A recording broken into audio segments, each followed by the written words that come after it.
Okay. Alright, bad habits. When thinking of bad habits, a person usually thinks of stuff like walking in the door, throwing your coat on the ground, not putting it up on the hook, or leaving your dishes at the dinner table and not putting them in the dishwasher. Well, today I'm talking about smoking. Do you know anybody who smokes? Yeah. Do you know why they smoke? Just because you're hooked. Do you think you could ever convince them to quit? Yeah. You can try. Well, here's some statistical facts I found. Vital statistics of the CDC, Yeah. which is the Center of Disease Control. And cancer is the #2 cause of death throughout the U.S., and the leading cause of cancer is smoking and lung cancer. In the speech, I will inform you of some problems and some health issues that come along with smoking and some possible solutions to help you down the road of the path of choosing righteousness.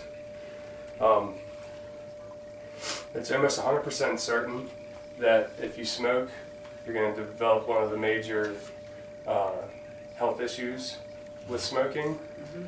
Some of the health issues would be, number one is major bronchitis, which is inflammation of the throat. It's like irritated and it's like closes your air passage down, so it makes it a little bit harder to breathe.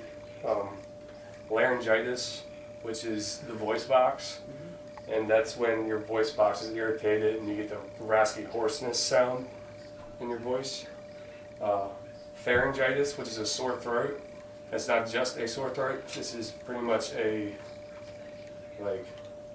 sore throat all the time. Like it's a I don't know. Irritated. Yeah, you have it all the time. Sinusitis, which is inflammation of the sinuses, which comes with like viral, bacterial, or fungal infections. And then any level of emphysema. Emphysema is has the same symptoms as bronchitis, but it's in these little sacs called the alveoli, which I'll get into later on in the speech. But emphysema is just, it's really hard to breathe. It's just in a different part of your body where it's hard to breathe. A person who smokes, there's a lot of problem with their skin. You can have twins. There's a study with twins right here. I found on WebMD. Alright, the twin right here is a non-smoker, and the twin right here is a smoker. They're actually both 45. And in this one, you can see the definitions in her face that is why she's a smoker. When you smoke, it increases the rate at which your skin connectivity or your tissue deteriorates or ages, as you would say. So it's creating wrinkles and crow's feet and stuff like that. But you can also tell in that picture that the one who doesn't smoke looks about 10 to 20 years younger than the one who does. Another statistic that I found was it's about 400,000 people die a year with when smoking, and then if you add on top of that, there's about 38,000 of people who die from secondhand smoke. With that said, here are some leading health issues that may lead to some serious issues later on in life or to death. When smoking, you develop a smoker's cough. A smoker cough is basically when you smoke, your body usually takes the time and it produces more mucus, and you have these things in your throat called cilia, which that's these things.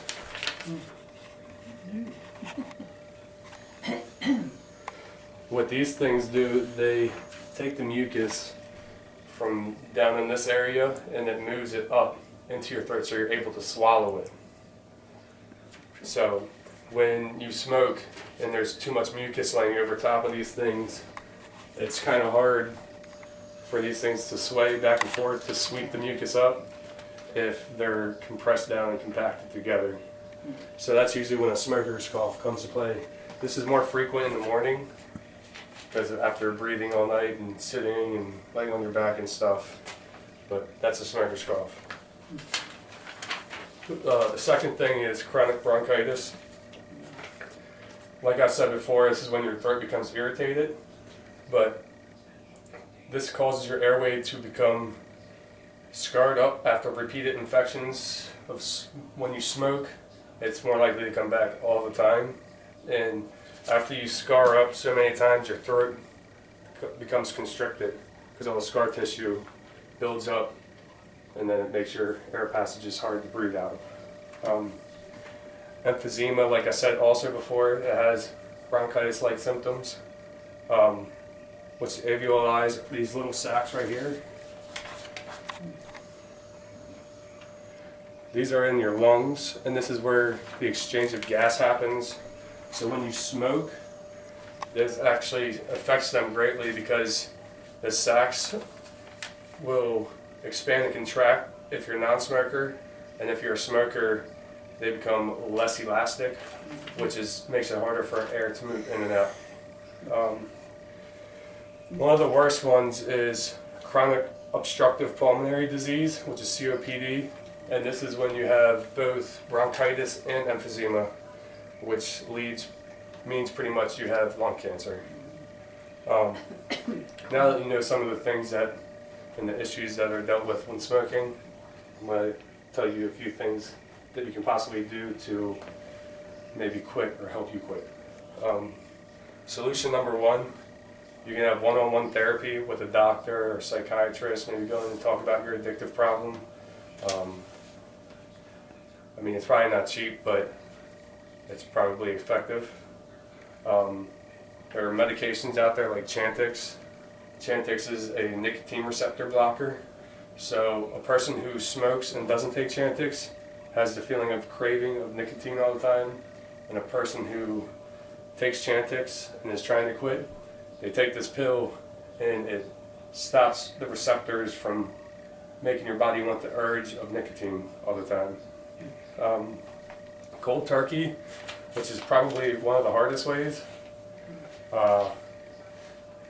It usually takes 3 days for your cravings to go away, but then it's more about self-control, which is pretty hard when you're doing your daily tasks day to day and you're outside either smoking or driving and smoking or talking on the phone and smoking.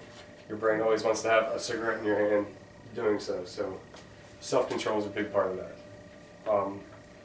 They have these new things called e-cigarettes, which are vapor cigarettes. They but they come with vapor cartridges with nicotine in it, and you can start off at a high level and wean yourself off of it, sort of like a nicotine patch. But this is actually a more productive way of doing it. I know multiple people who have done it that way, so that's another good solution. You can also call 1-800 hotlines. You can call these hotlines to seek out establishments that'll help you find places or things, or I don't know, they'll get you the right accommodations to help you quit. Being quick kits, doctors, medications, and all the above. I know some of you may be thinking this isn't easy.